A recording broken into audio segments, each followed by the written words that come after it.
Bismillahirrahmanirrahim.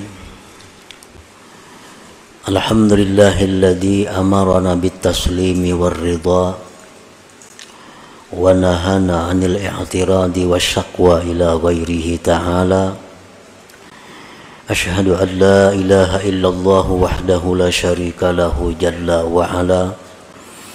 Wa asyhadu anna sayyidana Muhammadan 'abduhu wa rasuluhul mu'azzamu fil ardi was sama.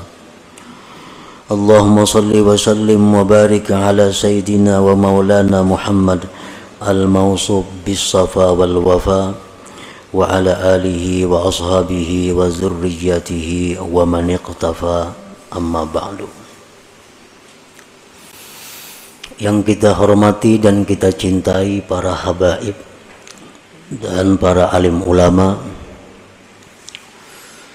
para muhibbin hadirin hadirat rahimakumullah. Alhamdulillah, puji dan syukur terlebih dahulu kita haturkan kehadirat Allah Subhanahu wa ta'ala yang telah mengumpulkan kita di dalam majlis ilmu ini, dan kita berharap kepada Allah agar selalu dikumpulkan dalam kebaikan dan takwa. Puji dan syukur pula kita haturkan kehadirat Allah Subhanahu wa ta'ala yang mana pada saat ini telah menempatkan kita dalam posisi talabatul ilm, dalam kedudukan penuntut ilmu. Dan kita memohon kepada Allah di majelis yang penuh berkah ini agar kita selalu ditempatkan Allah dalam kedudukan penuntut ilmu sampai akhir hayat kita.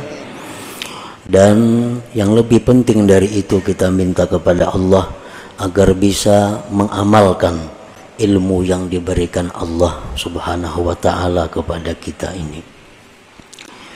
Salawat dan salam kita haturkan kepada junjungan kita Nabi besar Muhammad sallallahu alaihi wasallam dan kepada seluruh keluarga, para sahabat, zurriyat dan pengikut beliau sampai hari kiamat nanti. Para muhibbin rahimakumullah, al-hikmatus sabi'ata asyarah min al-hikamil ataiyah. Qala al-imam Ahmad bin Athaillah as-Sakandari rahimahullah wa nafa'ana bi ulumi. Hikmah yang ke-17 dari Al-Hikam, berkata pengarangnya Al-Imam Ahmad bin Athaillah As-Sakandari rahimahullah, ma taraka minal jahli syai'a man arada ayyuhditha fil waqti ghaira ma azharahullahu fihi, yang artinya tidaklah meninggalkan daripada kejahilan sedikit jua pun oleh orang yang menghendaki bahwa menciptakan pada waktu selain yang Allah nampakkan dia pada waktu itu. Itu artinya hikmah yang ke-17 ini. Para muhibbin rahimakumullah, adapun tafsirnya dari hikmah ini adalah idza aqamallah subhanahu abdan bihalin minal ahwal badaniyan kana aw qalbiyya la yazummuhu syar'u fal yaltazim dzalik wal yuhsinil adaba wal yarda bidzalik wa la yantaqil ila ghairi ma huwa fihi hatta yanqulahu subhanahu wa ta'ala. Fa in intaqala ila ghairi ma huwa fihi faqad jahila rabbah wal jahlu billah ajhalu minal jahlil murakkab.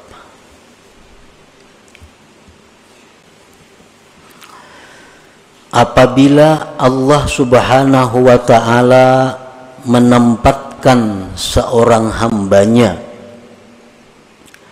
pada satu keadaan daripada keadaan-keadaan, baik keadaan itu bersifat badan atau bersifat hati,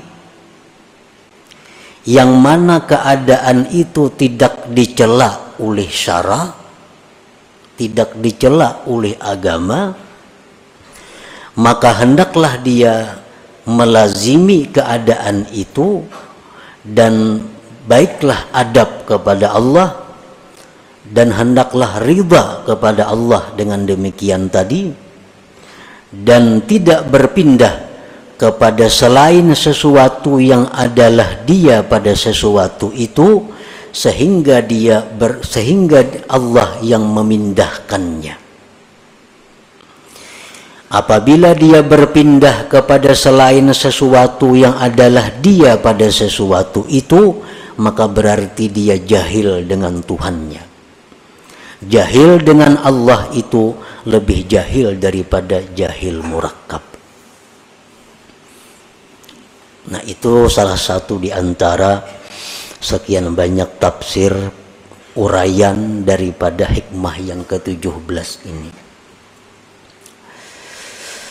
Seorang hamba, ini hikmah yang ke-17 adalah merupakan adab. Adab seorang hamba Allah kepada Allah. Tata kerama bagaimana seorang hamba yang baik itu dengan Allah.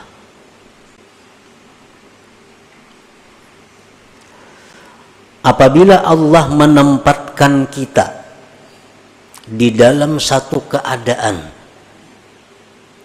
baik yang bersifat keadaan itu di badan kita atau hati kita, yang keadaan tadi jelas sudah tidak dicela oleh agama, maka keadaan tersebut kita lazimi dan hendaknya kita membaguskan adab, dan kita ridha dengan keadaan yang ditempatkan Allah itu, dan kita tidak berpindah untuk mencari keadaan-keadaan lain, sehingga Allah sendiri yang memindahkan kita kepada keadaan yang lain itu. Apabila kita berpindah sendiri tanpa ada petunjuk dari Allah, maka berarti kita jahil dengan Allah. Sedangkan jahil dengan Allah itu lebih jahil daripada jahil murakkab.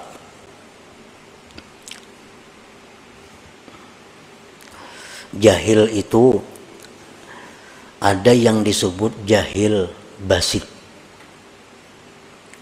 Jahil basit ini artinya orang yang tidak tahu sesuatu dan dia tahu dirinya tidak tahu sesuatu itu.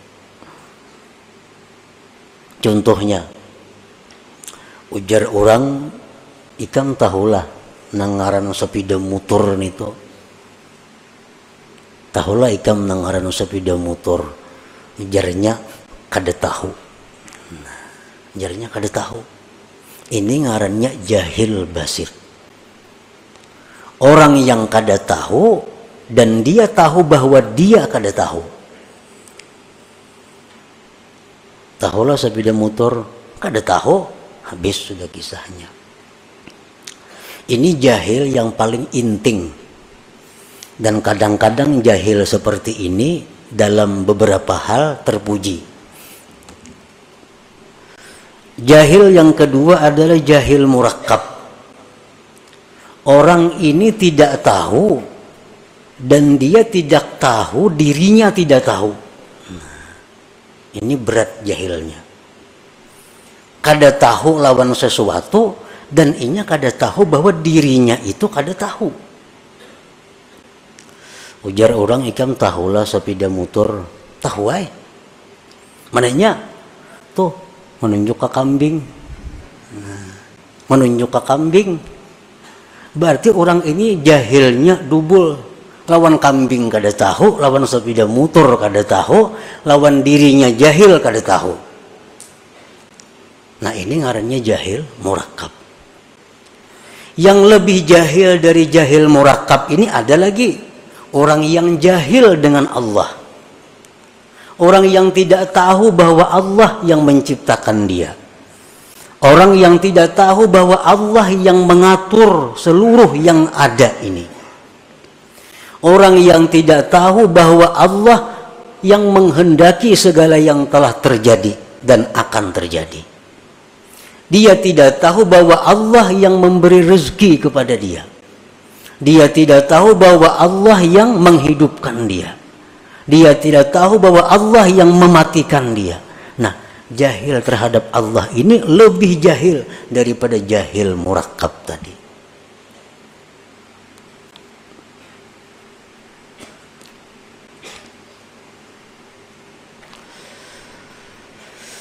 Nah, di antara kita mungkin kita kadang mengaku bahwa kita ini jahil dengan Allah. Mungkin kita kadang mengaku bahwa kita ini jahil dengan Allah. Tetapi perilaku kita, tutur kata kita, kelakuan kita, tindakan kita kadang-kadang itu menunjukkan bahwa kita ini jahil kepada Allah. Bujur aja kadang mengaku. Bujur aja tahu sifat 20, belajar bang sudah. Tahu ini perukunan. Tahu kitab tentang sifat ini macam-macam. Tetapi pada kenyataan dalam praktik menunjukkan bahwa dia itu jahil dengan Allah. Nah, itu kebanyakan di antara kita. Takunin aja kita tahulah sifat Allah, tahu. Tahulah Allah bersifat ini, tahu karena sudah belajar. Tapi dalam gawian sehari-hari menunjukkan bahwa kita ini jahil dengan Allah. Buktinya ada dendam dalam hati kita. Buktinya kita seringkali menyalahkan asbab dalam segala sesuatu. Buktinya kita seringkali bergantung dengan asbab. Buktinya seringkali kita gembira dengan asbab. Kita sedih dengan asbab. Nah, itu praktik-praktik menunjukkan kita jahil dengan Tuhan. Jahil dengan Tuhan itu paling dahsyat kejahilan. Lebih jahil daripada jahil murakkab tadi. Para muhibbin rahimakumullah. Nah, kemudian contoh-contoh di antara hikmah yang ke-17 ini.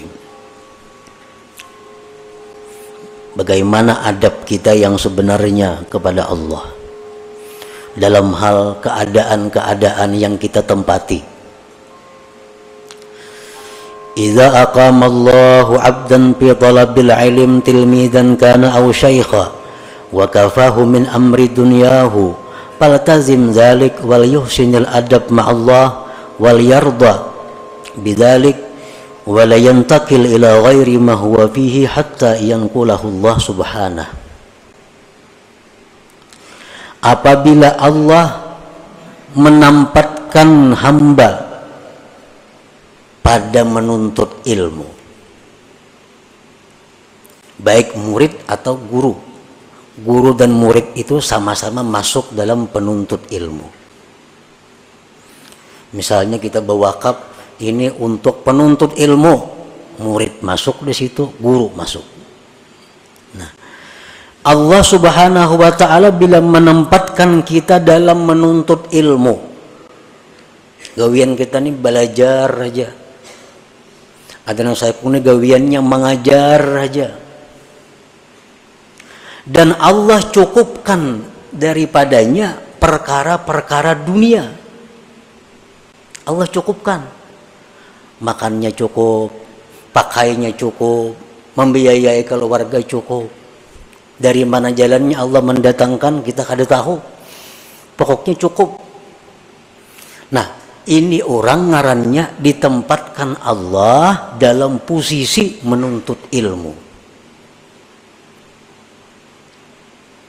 Bila sudah demikian halnya, lazimi posisi itu. Dan membaguskan adab kepada Allah. Artinya apa? Bahwa dia menganggap inilah posisiku yang terbaik, inilah keadaanku, pekerjaanku yang terbaik, yang diberikan Allah. Dan hendaklah dia riba dengan keadaan itu. Dan dia jangan berpindah kepada keadaan lain sehingga Allah yang memindahkannya. Orang ini kesibukannya belajar. Pagi belajar, tengah hari belajar, sore belajar, malam belajar. Atau mengajar. Tapi urusan dunia ini cukup.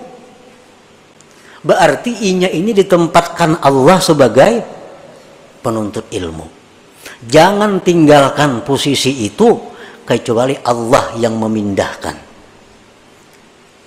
Jangan nak berampih nuntut ilmu, nak berpindah nuntut ilmu nak berusaha. Nah, itu berpindah ngarannya. Nak berampih sama ajar, nak beramal aja lagi. Nah, ngarannya berpindah. Jangan kecuali Allah yang memindahkan. Apa tanda-tandanya Allah memindahkan kita dari posisi itu? Tandanya, dulu orang belajar lawan kita. Nah, sekarang orang kada ada lagi yang belajar lawan kita, ampihan. Asalnya pesantren ini hibak. Wah, ini tinggal berdua bertiga lagi. Nah, itu adalah berarti Allah menyuruh kita pindah daripada posisi itu. Ke posisi mana kita pindah? Apabila Allah mencukupkan urusan dunia kepada kita, berarti kita mesti pindah ke posisi hanya menghadap Allah, menghabiskan waktu berzikir, beribadah kepada Allah. Kada perlu lagi mengajar. Karena ini sudah isyarat dari Allah, pindah. Artinya selama kita mengajar dan banyak haja orang nang mau belajar lawan inya, duniawi dicukupi Allah, berarti orang ini masih ditempatkan Allah di posisi itu. Jangan hendak berampih-ampih mengajar.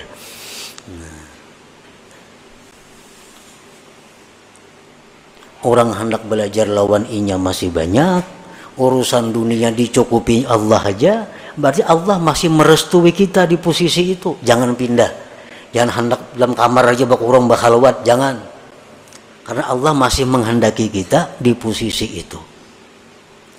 Nah, kalau kita berpindah karena banyaknya menghadapi tantangan, banyaknya menghadapi rintangan, bah aku sudah ampih sama ajar muyak enggak ini caranya. Bubar belajaran, aku nak istirahat, masuk kamar. Nah, ini orang ngarannya kada beradab dengan Allah. Karena pindah posisi tanpa dipindahkan oleh Allah Subhanahu wa ta'ala. Nah, inilah salah satu contoh adab seseorang kepada yang dipilihkan oleh Allah. Contoh lain lagi.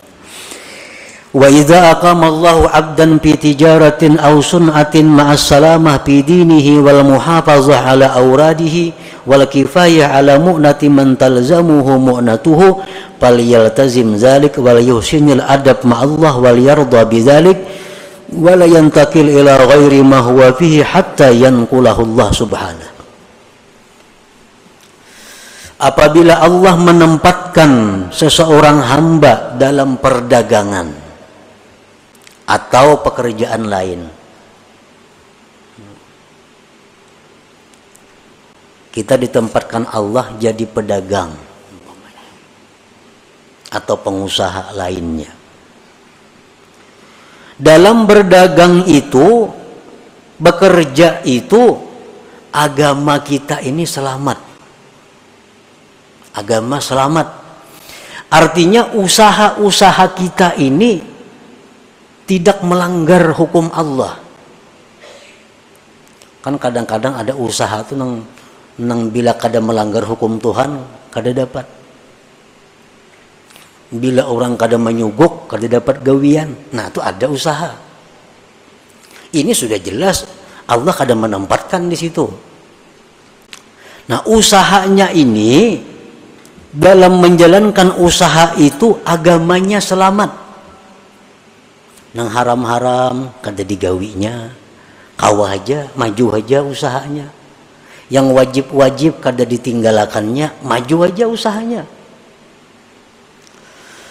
dan mengekali wirid-wiridnya. Wirid kada terganggu. Sembahyang berjamaah 5 waktu kada terganggu.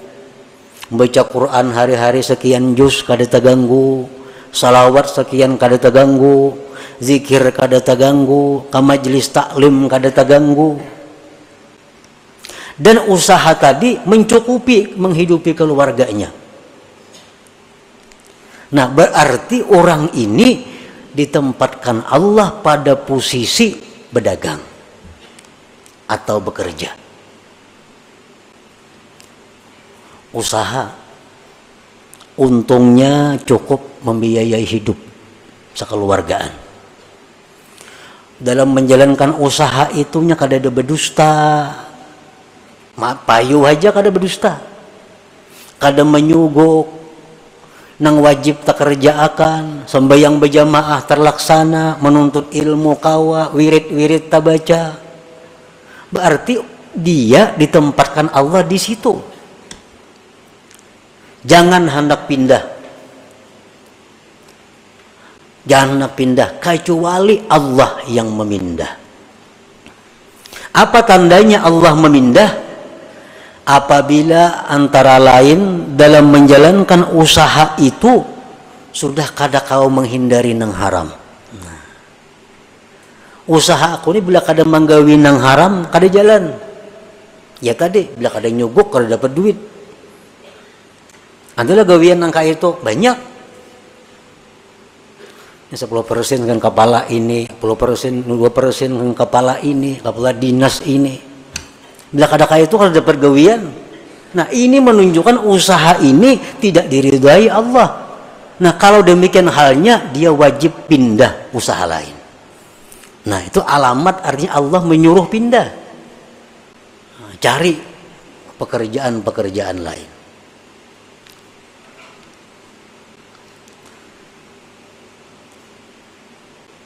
Nah, apabila seseorang itu usahanya bagus, agamanya selamat, wirid-wiridnya terlaksana, untungnya cukup menghidupi keluarga, dia tetaplah pada posisi itu. Jangan pindah kepada posisi lain kecuali Allah yang memindahkannya. Tandanya Allah memindahkan sudah kesulitan dalam menjalankan usaha untuk menghindari yang haram atau melaksanakan kewajiban.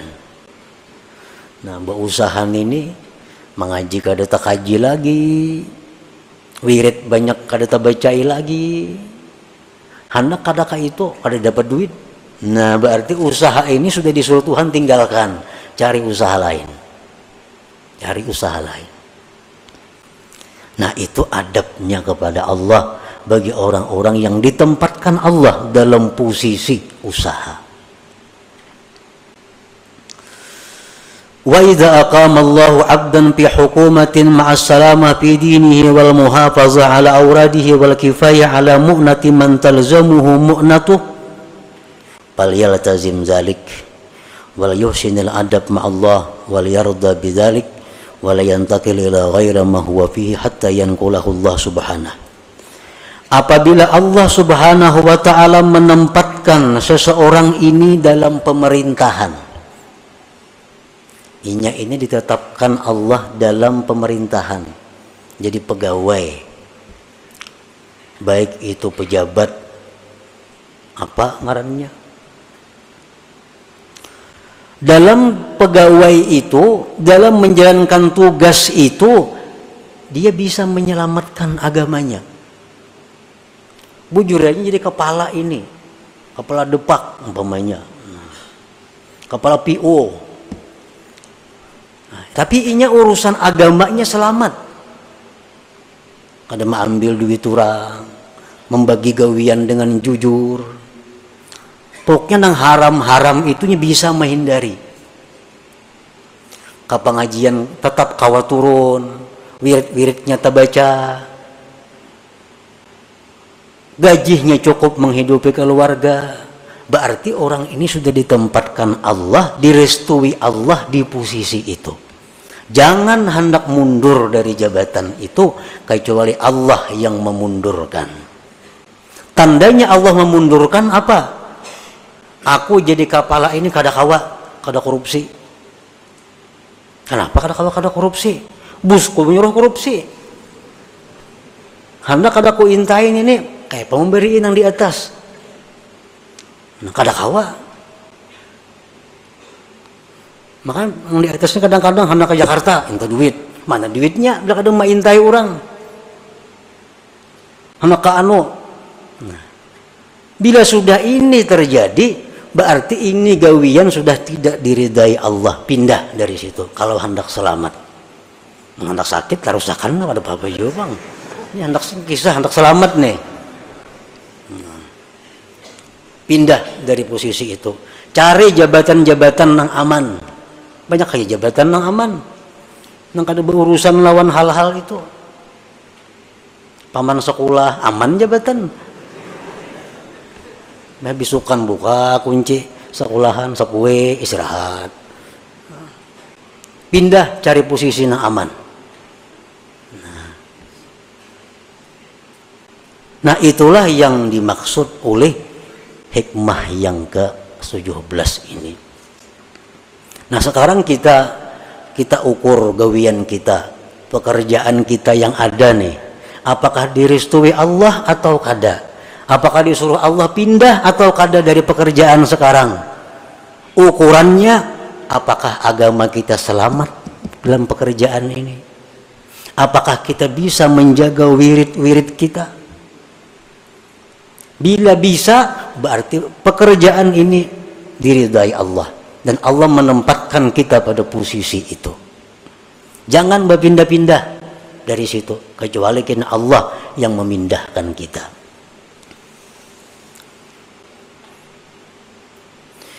Wa idza aqama Allahu 'abdan fi faqrin fa sabara wa radiya bidzalik fala yatlub min Allahi al-ghina hatta yughniyahu Allah taala bila talabin minhu. Apabila Allah menempatkan seorang hamba dalam posisi fakir. Nah, ada orang yang ditempatkan Allah dalam posisi fakir. Fakir ini artinya orang yang memerlukan biaya sehari 15.000 rupiah.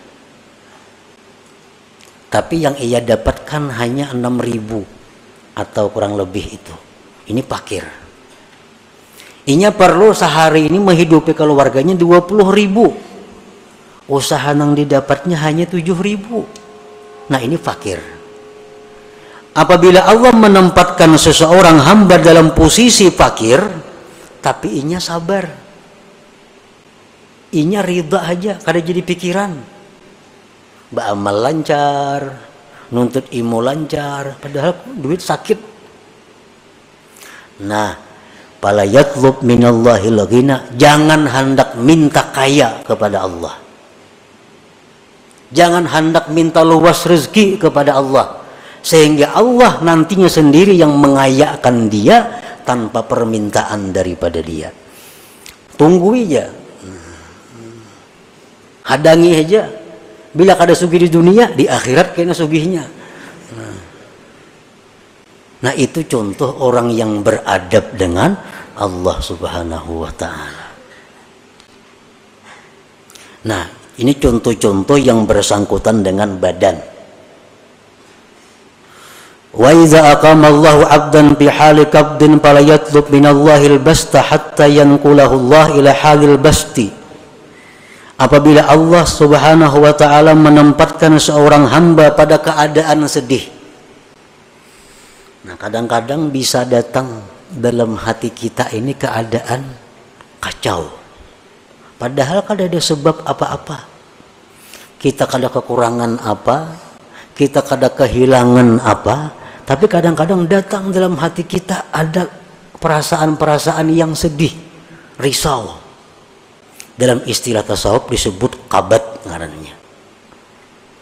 Nah, bila kita datang hal seperti itu, kita jangan hendak menghilangkan itu. Apa nak keluar rumah nah, kepala asa pusing, jangan. Atau berdoa lawan Tuhan, ya Allah hilangkanlah perasaan kada nyaman, jangan. Hadapi perasaan yang kada nyaman itu. Sampai kena Allah sendiri yang menggantikan keadaan itu kepada keadaan gembira. bau berzikir, bau berselawat, sampai kena hati nyaman seorangannya, hati lapang seorangannya.